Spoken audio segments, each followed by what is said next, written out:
In my village, there was a group of witches who ate their own children every single year. Unfortunately, my mother was one of them. This is my story. My name is Mariamanguele, and I was born in Cameroon, a bustling country in Africa. I grew up in a little town called Makak. At the first sight, the city was warm and lively. As a newborn child, I was loved and cherished. But can you imagine that those who were supposed to love me decided to end my life as they did to my late brothers in witchcraft? Subscribe and share. This is my story. My father had two wives. The first one was barren, while my mother, the second one, has only one child.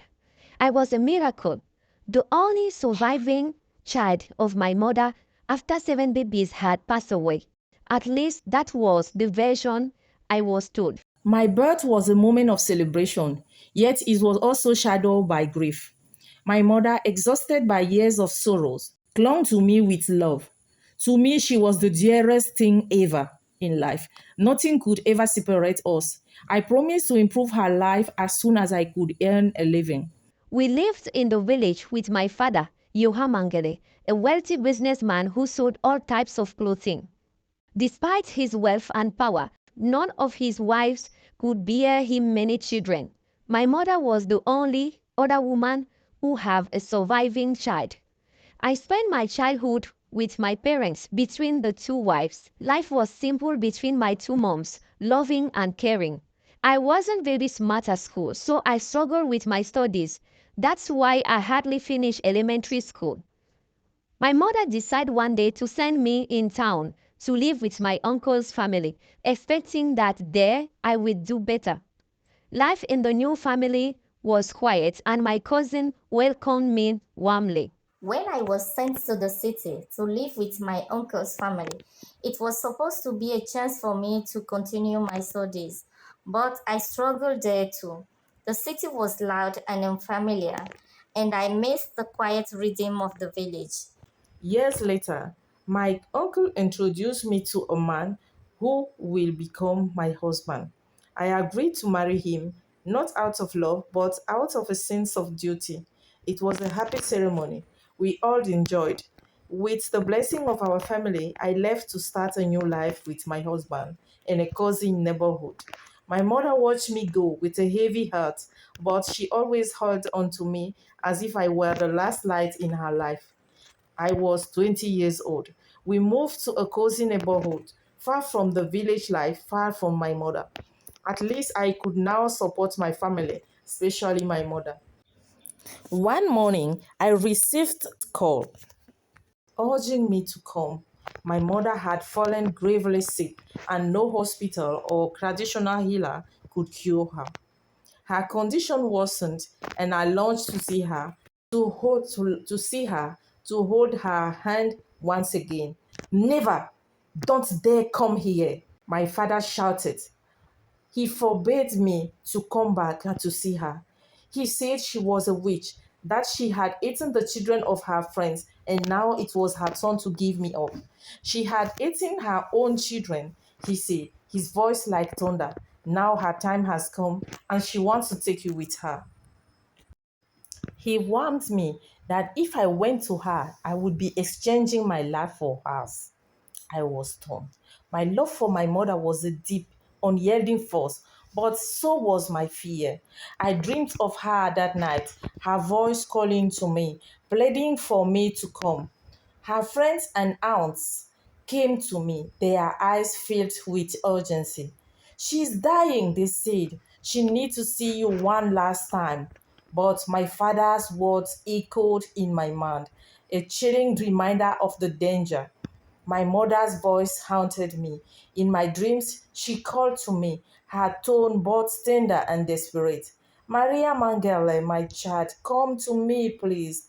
Let me see you one last time. I could feel her love, but I could also feel the darkness that surrounded her, the whispers of witchcraft that had followed her all her life. I wanted to believe she was innocent, but doubts crept in. What if my father was right? What if her love for me was a trap? My aunts were pressing me to come. Her friends and aunts came to me, their eyes filled with urgency. She's dying, they said. She needs to see you one last time. But my father's words echoed in my mind, a chilling reminder of the danger. The call came on a quiet evening, just as the sun was dipping below the horizon, casting long shadows across my cozy living room. My husband was out. I was alone, sipping my tea and trying to calm my mind down. When the phone rang, I jumped, my heart pounding, and as I reached for it, it was my father, Mariamanguele. Mariamanguele. His voice was loud, almost a whisper, but it carried a weight that made my stomach churn. Your mother, she's gravely ill. She may not last the night. I froze, the teacup slipping from my hand and shattering on the floor. My mother, my beloved mother, the woman who had carried me, who had loved me despite the whispers and the curses that followed her like shadows. My chest tightened, and I felt tears welling up in my eyes. I will come, I said, my voice trembling. I will come right away. But he warned me for the second time, don't dare come here. My father's voice was sharp, cutting through my grief like a knife. You cannot come. Do you understand me? She's a witch, Maria Mangala. She has eaten the children of others, and now it's her turn to give you up. If you come, you will be exchanging your life for hers. His words hit me like a blow, and I stumbled back, clutching the phone tightly. No, I whispered.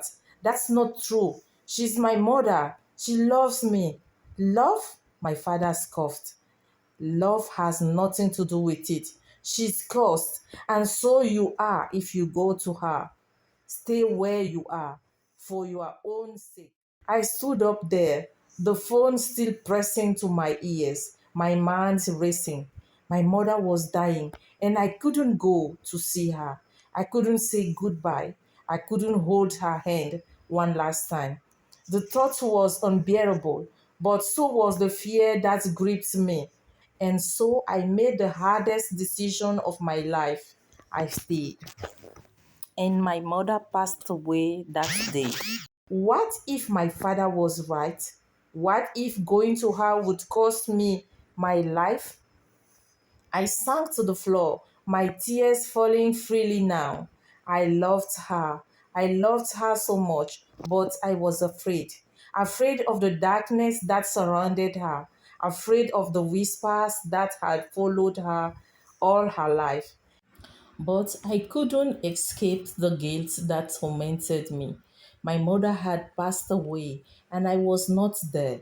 I had chosen my life over hers, and the weight of that decision was crushing. I tried to tell myself that I had done the right thing, but the truth was, I would never know.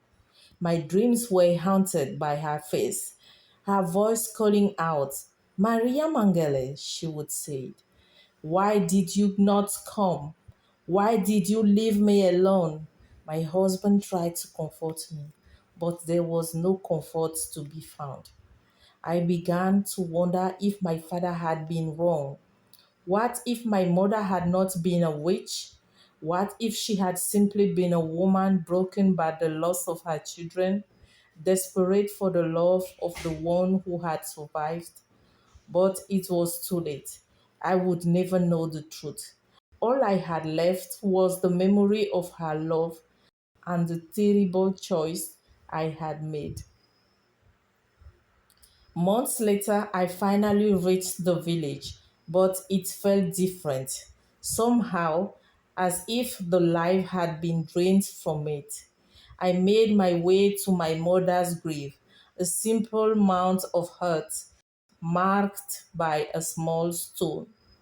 I knelt beside it. I am sorry, Mom. I was afraid. I was so afraid.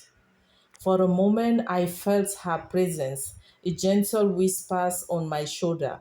I forgive you, my child. I would carry the weight of my decision for the rest of my life. My mother's love had been real, and no cause could ever take that away.